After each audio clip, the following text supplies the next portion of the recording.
Is this a heart and with some ventricles and shit coming out of this motherfucker? Yeah, you're crazy, nigga. Nigga, you already got a heart inside your goddamn chest. And now you got one on the outside of your chest. Yeah, man. My mother said I had a heart of gold, so I said, let me put some diamonds on it. You could have just got a regular heart like Valentine's Day. But nigga, you got the real fucking heart, the anatomy heart. Yeah, man. Damn, I ain't never. Yo, you was an original nigga. You limited edition at this bitch, dog. You got a chill. You exclusive, man. What up, it's Rico Love, and you're watching Thisis50.com. Turn the lights on. And we about to go get some Bottega furniture and the bags and all the other and drawers. Do they make drawers? Yeah. Okay. They don't know. They don't know. They don't know. They don't know. Yo, Rico, what's the biggest misconception about you, I think really two big misconceptions about me. People really think I'm very arrogant. You know what I mean? And then when they meet me, they be like, homeboy is really cool.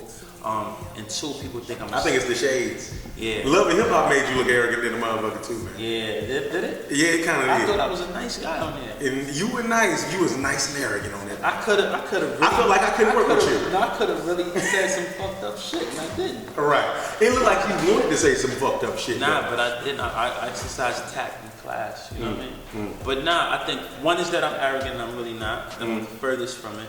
And people think I'm a singer. You know, I sing when they don't know. But I feel like Future sings, you know, Rich Homie sings.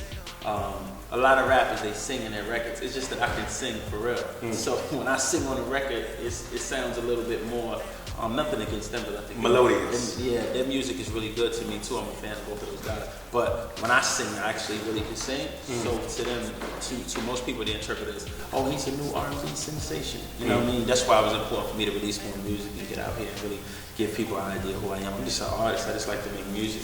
It's just in whatever capacity I feel like it's called for. Word, man. Yo, dog, I ain't worried about nothing. I was very shocked to know that you did that. Yeah. You know what I'm saying? Because I thought that all you did was just R&B music. But you know what I'm saying? As far as like making beats and shit like that. And first of all, another misconception. Yeah. I don't even know how to turn a beat machine on. That doesn't make sense. You know what I mean? Somebody says, you know, you're a producer. The hip hop fucked up the definition of production. Quincy Jones produced the whole Thriller album. He produced the whole Off the Wall album. He never played one instrument on the entire album. He's a producer. So what happened to hip hop was, it was two people in the room. It was a guy who made a beat and it was a rapper. So then they automatically called the guy who made the track the producer. So that's why it fucked up the game and made niggas thinking that they producers when they making a beat. I'm in the room and I'm telling you, all right, take the bass line out right here, put chords right here, add a percussion here, put some strings here, take the vocals out here, and then I'm actually producing and writing the song. I'm writing all of the lyric and I'm producing the vocal. That means I'm telling the artist, sing it like this, stack this note, let's put a harmony here. And I'm writing the actual lyric and melody. I'm producing a record. That's where a guy makes a beat. A little 19-year-old kid in his bedroom making a beat comes out and says he's a producer. You ain't did enough to be no producer yet. I put together records, I produce songs, I produce pieces of work, bodies of work, whole entire albums. You know what I mean? When you look at me, you don't just look at me saying, oh, homeboy, it was Sweet Dreams for Beyonce. Nah, I did majority of Thisis50. You don't look and say, oh, he did Daddy's Home and There Goes My Baby for Usher. No, I did 6 records on the album. I did Just Green for Nelly along with 7 records on the album. Motivation with Kelly Rowland along with 7 records on the album. So I'm a producer. I produce records. I develop artists and develop acts. That's the biggest, I think, out of all misconceptions. That's the biggest. What's your background? How you learn how to do this shit?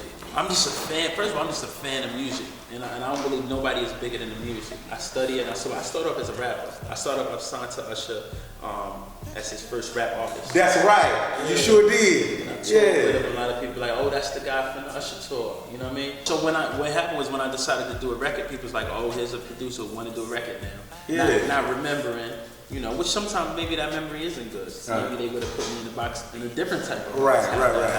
But I started off as a rapper and I was signed to Usher's label. We did a deal with J Records. I was signed. And what happened was, I went to Usher's office and I'm like, yo, I need some money. I'm fucked up.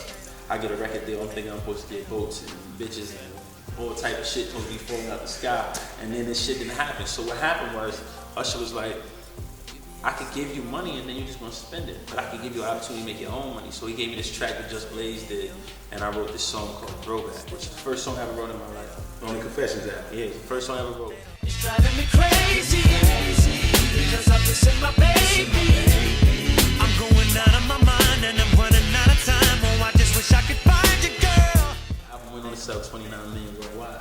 So you put in the game with 6-figure checks, you know what I mean? In the game, initially, you jumping in the game like that. So when the whole label thing fell through. Hold on, you skipping over something. I got to ask you about this. Yo, what was it? Can I ask you how much you got on your first check from going from broke? Oh no, I can tell you the first check was a publishing check, and it was 35 grand. This wasn't a big, you know, but at the time there was so much money, and I spent it in a week and a half. So imagine, listen, let me tell you something. Imagine you get $35,000. You never had money in your whole life. You get $35,000. You flexing on these bitches, and then a week and a half later, you back broke again. Yo, what year was this? 2004. God damn. Yeah, so you like, yeah, nigga, I'm getting money in Magic City every night, faithfully. Faithfully. And then you look up, and then you got 1,700, and you're like, what the fuck just happened? How did we get here? I'm broke, nigga, I'm broke. So that's how I got in the game, and that's how, you know, you get your start. And then what happened was after the label fell through, I just kept writing records. So I went out to LA because my publishing company was out there. So I was like, yo, let me get out there and hook up with this guy named Man, who was still a good friend of mine to this day. He's from London, super big millionaire guy. And he wanted me to write his album for him. So I went out there and I'm living in one of the mansions in Beverly Hills, and I was just living life. And I just started writing more songs, and I ended up writing Natasha Bedingfield's Love Like This, and then Boyfriend Number 2 for Pleasure P, and then I met Michelle Williams. Michelle Williams, one of my good friends from I'm trying to marry her. I'm trying to marry her. Yeah, she don't know it. She's like with somebody now. She's one of my closest friends, but what she did for me was Put in a bigger word for you, nigga. I'm sorry. I got you, say no more. Good. What she did for me was bigger than what anybody could do. I did her entire album, and everybody in the industry was like, why you working with Michelle Williams and this, and that? And I did her album, and she went and played it for Beyonce and Jay-Z. After I finished the album, she went and played. Not even trying to say y'all should work with him. She just was like, yo, listen to my project. And every song, they were like, who wrote that? And she was like, Rico. Who wrote that? Rico. So then Beyonce called me to work on the record, and I was kind of like... She called you on the phone herself? No, she didn't call me. Oh. But she called me. Through another nigga? Yeah. And ended up doing that, and then that's how I even got back around to Usher. Having hits on other people, my big bro reached back out. Like, yo, you out here doing your thing, you gotta work. And then we get in the studio, and the first thing I read was, there goes my baby, and then daddy's home, and then, you know, things like that. So, you know, it happens like that when it all comes back around. We was at the same hotel, Super Bowl and All-Star Week. You be acting shy, but you really an all-star freak. Bet you got my name tattooed on your body. They don't know you belong to me.